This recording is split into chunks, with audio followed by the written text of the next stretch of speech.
You've probably noticed something weird about rich people.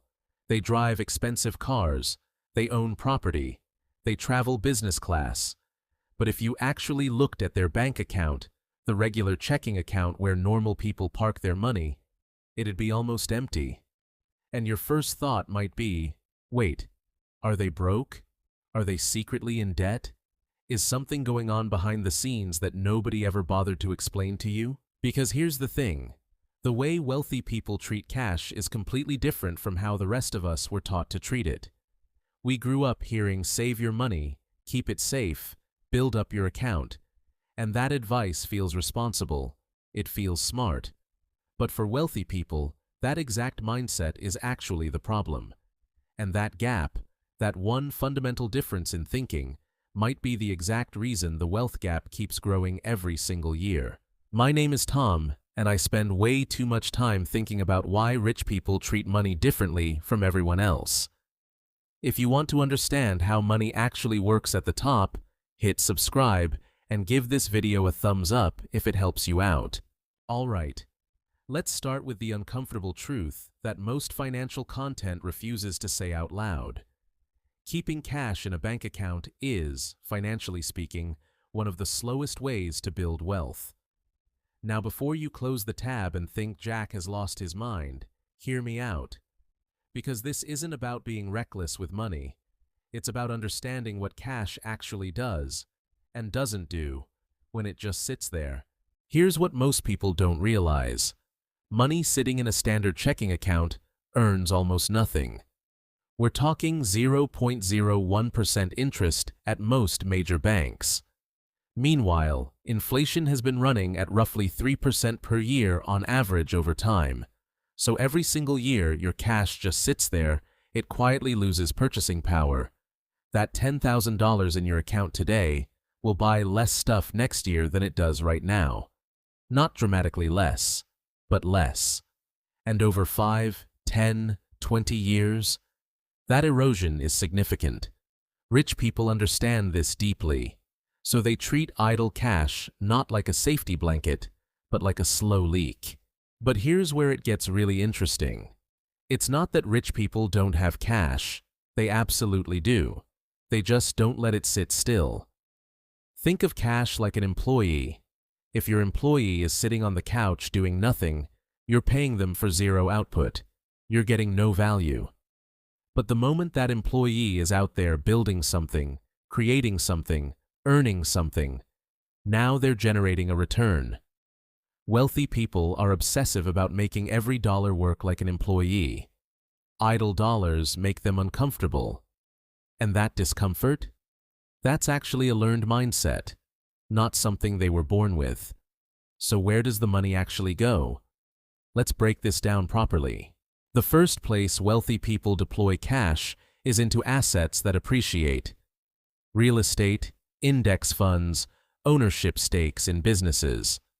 These are things that grow in value over time. A rental property doesn't just sit there. It generates income monthly while also increasing in value over years. A diversified stock portfolio doesn't just sit there. It compounds.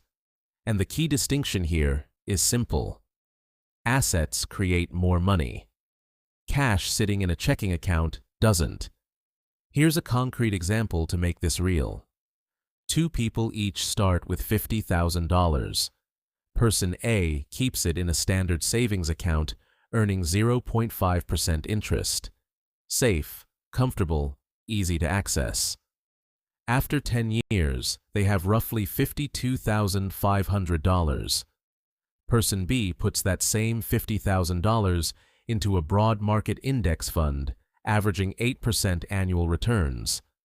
After 10 years, they have over $107,000. Same starting point, same time period, completely different outcome. The only variable was where the money was parked.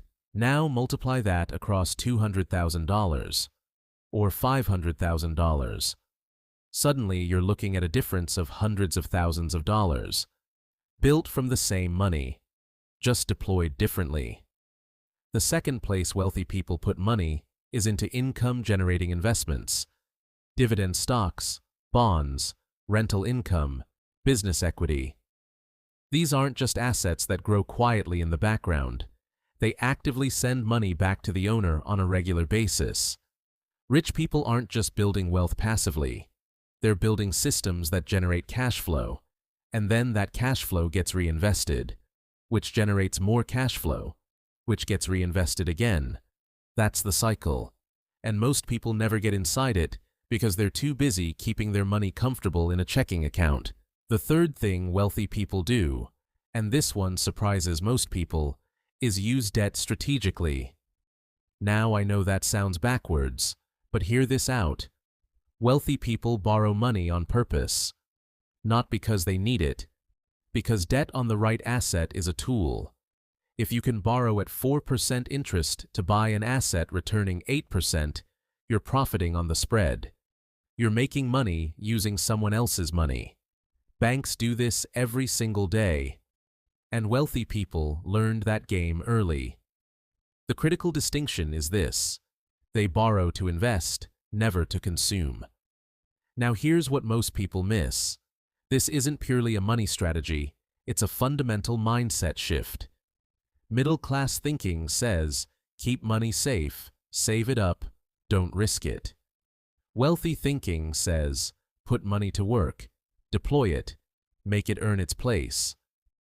And that difference starts shaping outcomes very early in someone's financial life. There's a concept here called opportunity cost.